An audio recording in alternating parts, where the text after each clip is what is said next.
Good morning, student. I am Neha. I hope you all are good. This is your GK book. Indian contributions to the world. Chapter name is Indian contribution to the world. Chapter is 12. Chapter is 12. Now read about these personalities of India. Write their name. In personalities के name में आप क्या करोगे, लिखना है और इनको पहचानिए कौन है. He is the mathematician and the astronomer who invented zero and number system. He is a mathematician and astronomer who invented zero and number system. ये कौन है? ये है Aryabhata. Aryabhata, write down here Aryabhata. Next, he is known as the father of medicine. He consolidated Ayurveda in 400 BC. Today, Ayurveda is fastly regained its rightful place in our civilization. Once again, he is known as the father of medicine. He consolidated Ayurveda in 400 BC. Today, Ayurveda is fastly regained its rightful place in our civilization. Answer is Chanakya. Next, he calculated the time taken by Earth to orbit the Sun hundreds of years before the modern astronomers came to know about it. इन्होंने क्या किया था? इन्होंने बताया था हमारी अर्थ क्या है, जो सन के अराउंड घूमती है, वो 100 साल पहले ही बता दिया था. जब मॉडर्न एस्ट्रोलॉजर ने स्टार्ट किया होगा एस्ट्रोनॉमी, तो इन्होंने पहले ही बता दिया था. Came to know about it. तो ये कौन थे? भास्कराचार्य.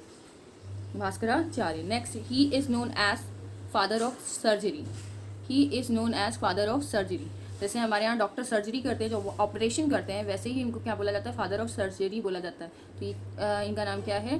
सुश्रुत. सुश्रुत. फिर आते हैं next. He is known as pioneer of wireless communication. Wireless communication करने के लिए प्योनरी जो बनाते हैं वो किसको कहा जाता है? He is known as pioneer of wireless communication. Answer is Jagdish Chandra. Answer is Jagdish Chandra. He is the creator of Pentium chip used in computer and is called the father of Pentium.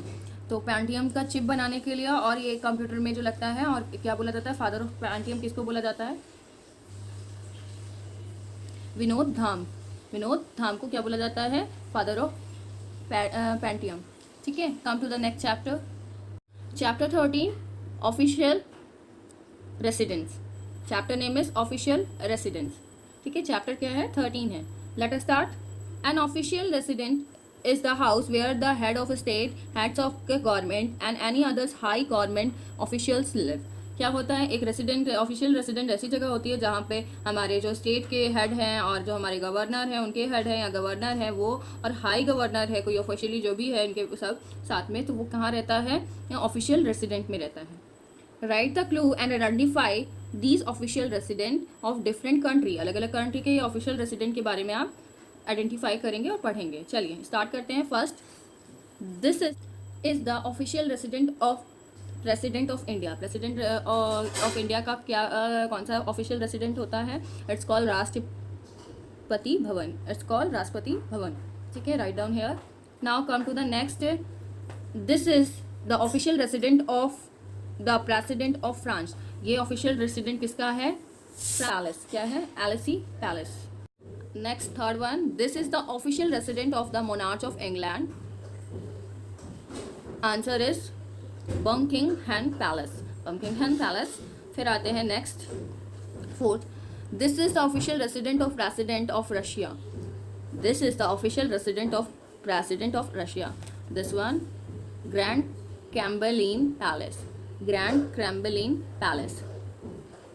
Next, this is the official residence of Egyptian President of Egypt. This is the official residence of Egyptian President of Egypt. This one. Answer is Abdeen Palace. Next, this is the official home and office of President of United States of America.